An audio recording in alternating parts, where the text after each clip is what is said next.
की समझ हो, जिसे व्यापार की समझ हो, जिसे विद्यार्थी की समझ हो, मजदूर की समझ हो, कर्मचारियों की समझ हो, ऐसा कोई व्यक्ति लोग ये जो वर्तमान सरकारें हैं, ये सारे वर्गों का अपमान करने के उपरांत और सारे वर्गों के हकों को छीनने के उपरांत अपनी मनमानी से शासन चला रहे। कर्मचारियों की पेंशन माफ कर दी गई, लेकिन नेताओं की पेंशन दिन पर दिन बढ़ती जा रही है। एक बार नहीं, एक बार चुन लिया जाता है कोई व्यक्ति तो उस पद को एक बार नहीं, अगर 10 बार चुना जाता है तो 10 बार की उसको पेंशन अलग अलग रूप से मिलती है।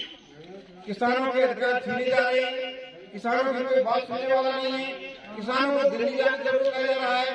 दिल्ली किसानों ने खून पसीने से बनी है, लेकिन ये सरकार किसानों को दिल्ली जाने की जरूरत के लिए सड़क पर कील गाड़ी। तो मेरा निवेदन आपसे ये है कि 26 अप्रैल को आप बहुत सजगता के साथ इस बात को समझ लेना कि ये लोकतंत्र का, अगर आपने गलत आदमी को वोट दे दिया तो आप अगली बार लोकतंत्र का पहचान नहीं कर पाओगे, और अगली बार आपको वोट डालने का मौका मिले नहीं मिले इसका कोई भरोसा नहीं। इसलिए बंधु, मेरा आपसे निवेदन है कि आप आगामी 26 तारीख को मैं आपके सामने राष्ट्रीय समता विकास पार्टी का प्रत्याशी हूँ, और राष्ट्रीय समता विकास पार्टी हमने मथुरा में बनाई है, निर्वाचन आयोग से पंजीकृत पार्टी है, उसी तरीके की मान्यता है और दलों को है। तो हम आपके कहने से काम करेंगे। अगर किसी दूसरे दल के प्रत्याशी को आपने भेजा तो वो अपने नेता से पूछेगा, लेकिन हम अपनी जनता से पूछ करके लोकसभा में आपका मत रखेंगे। हम आपको इतना विश्वास दिलाते हैं कि आपका सिर लोकसभा के अंदर कभी नीचा नहीं होने देंगे, आपके ब्रज का विकास करेंगे, खेती बाड़ी की समस्याओं का निदान करेंगे, कर्मचारियों, विद्यार्थियों, व्यापारियों, जितने भी लोग हैं उनकी समस्या का निदान करने का पूरा प्रयास करेंगे। तो बंधुओं, मैं आपसे फिर निवेदन करता हूँ कि आज बदलने का समय आ गया है, बदलने का समय आपके लिए आया होता है।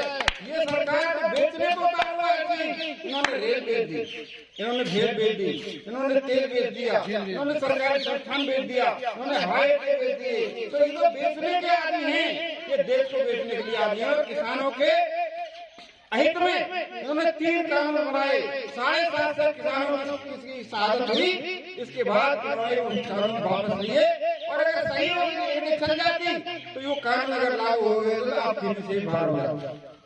तो आज स्थिति ये है, इसलिए आपको समझने की आवश्यकता है। इनका तो ये बात है कि कली बेच देंगे, सोन बेच देंगे, ये कली बेच देंगे, सोन बेच देंगे, और धरा बेच देंगे, जगह बेच देंगे। और वतन के सिपाहियों और मेरे मतदाताओं, अगर तुम सो गए तो ये बीजेपी वाले तुम्हारा कफन भी ढूंढ देंगे। जगदीश प्रसाद कासे, जगदीश प्रसाद कासे। इन्होंने एक बात और कही कि हम जमुना को शुद्ध करेंगे। इन्होंने कहा कि मथुरा को एनसीआर में शामिल करेंगे। न तो इन पर यमुना शुद्ध हुई, न मथुरा को एनसीआर में शामिल कराया गया। भरतपुर आपका एनसीआर में शामिल है, लेकिन भरतपुर से पहले मथुरा पड़ता है, लेकिन मथुरा आज भी एनसीआर में शामिल है, राष्ट्रीय राजधानी क्षेत्र में शामिल नहीं है, इसलिए इसका विकास नहीं होता है। अब मुझे एक बात बताइए कि इन्होंने जो वादे किए थे आपसे कि हम 2 करोड़ नौकरियां देंगे, हम हर नौजवान को रोजगार देंगे, हम गांवों में सुविधाएं पैदा करेंगे, लेकिन इन्होंने क्या किया कि सारी सुविधाएं छीन करके अपने हाथ में केंद्रित करनी है, और जो कोई बोलने का साहस करता है उसको ईडी और सीबीआई के माध्यम से जेल में डालने का काम सरकार करेगी। आपकी सांसद पिछले दो टर्म से है, वो अपनी सांसद निधि का उपयोग नहीं कर सकी, वो आपका प्रतिनिधित्व क्या करेगी?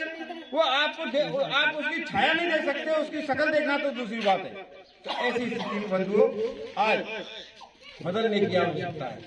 मैं फिर कहता हूँ कि यमुना इनसे शुद्ध हुई नहीं, गंगा इनसे शुद्ध हुई नहीं, कोई काम इन्होंने कहा था पूरा हुआ नहीं। इसलिए आज गंगा की कसम, जमुना की कसम, ये ताना बाना बदलेगा।